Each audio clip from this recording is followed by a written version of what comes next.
Hey guys, it's another We Hug Wednesday. Lori Graham, the founder of the Hug Movement, back at ya once again.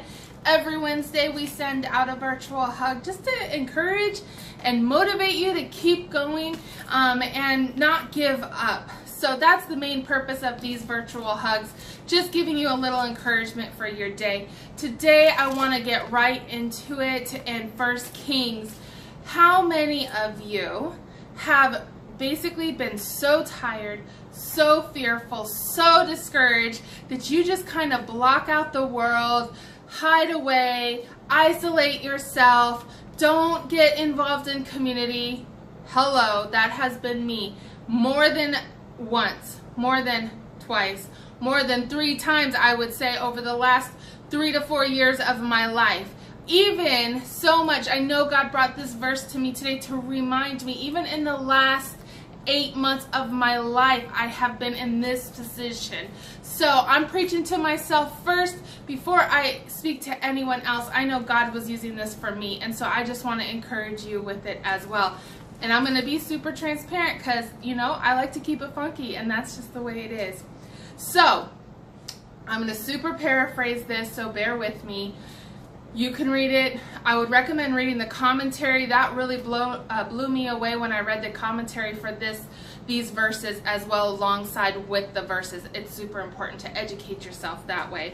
But anyway, so our girl Jezebel decides she's going to send Elijah a message and basically tell him, dude, you're dead. And so what does he do? He flees. He runs. He takes his servant. They're out of there. And super paraphrased, okay?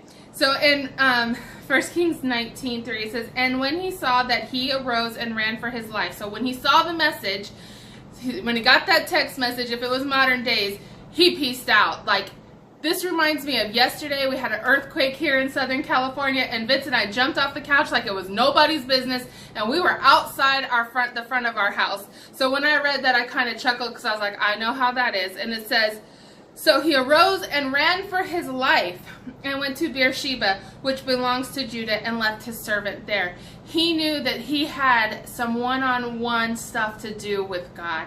He did not want to involve his servant. So he said, hey, you stay here. And then it goes on to say, but he himself went a day's journey into the wilderness and came and sat under a broom tree. And he prayed that he might die and said, it is enough.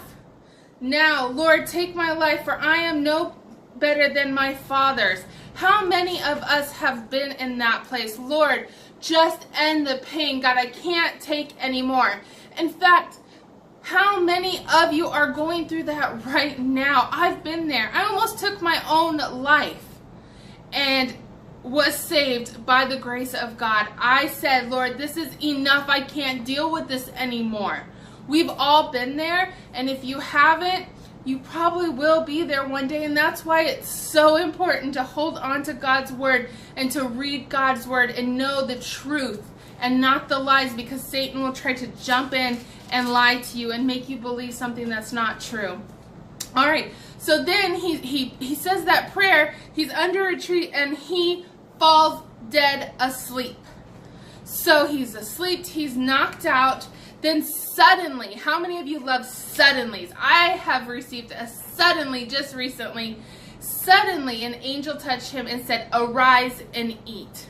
And then he goes and he does that. He falls back asleep again a second time. The angel wakes him up. This time the angel has more food and substance for him to eat.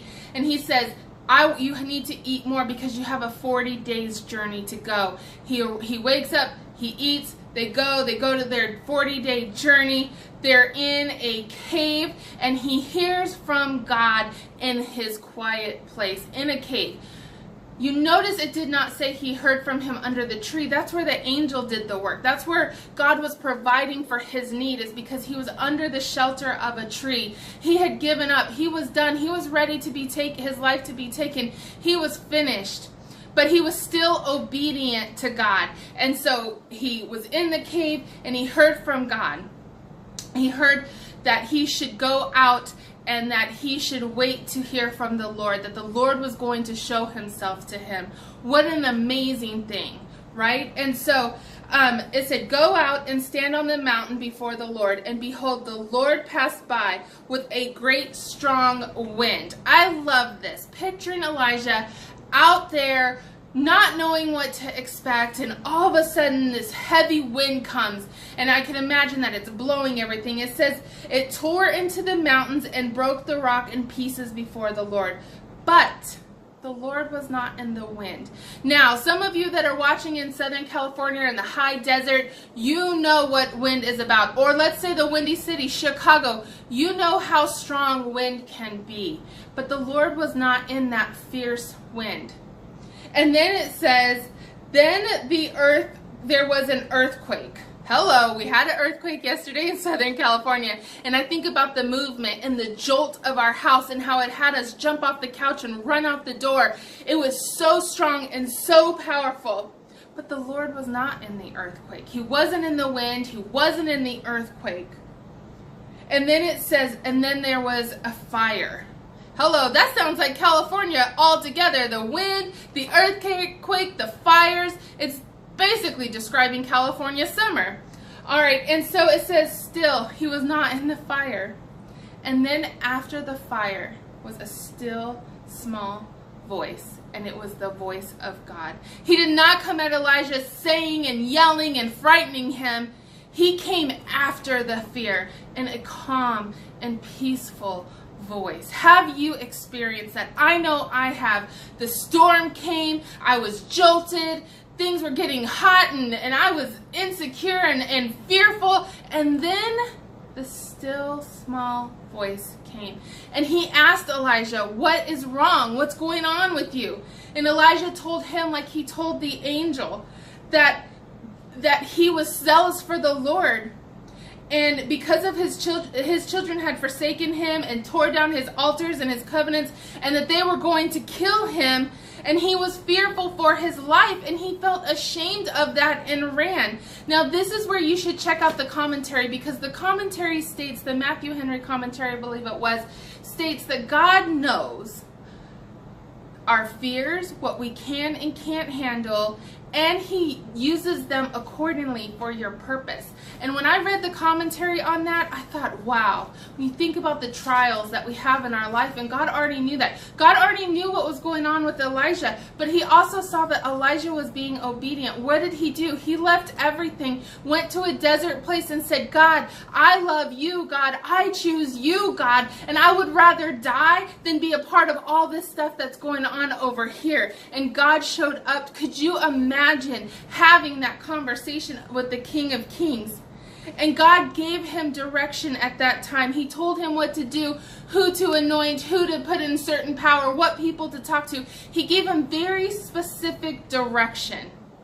But it wasn't until he stood up, walked away, went to a quiet place, and surrendered 100% to God. Now, I know everybody who's watching this has had an "it's enough" moment. But the important thing is what happens after that "it's enough" moment. Are you falling at the feet of Jesus? Are you going and seeking his word and his counsel? Are you being completely transparent and honest, admitting your own sin as well as the things that are around you that are causing you to stumble? If you're not, my gorgeous girlfriend, please do not waste another second in running to God and getting to know him. You don't know the encounter he has waiting for you on the other side of that. He's got you. God's got you. Just like he had Elijah, he has you as well. I hope that encouraged you today. It just really stood out with me, with the wind, the earthquake, the fire, him being obedient even when others around him weren't being obedient, being just transparent with God and how he showed up. And he already knew all those things about Elijah. He knew what was going on. So, as always, head up, gorgeous. God's got you, and so do I. Be sure to subscribe to our YouTube channel and follow us on social media, on Facebook and Instagram. And as always, I would love to come and give you a hug in person.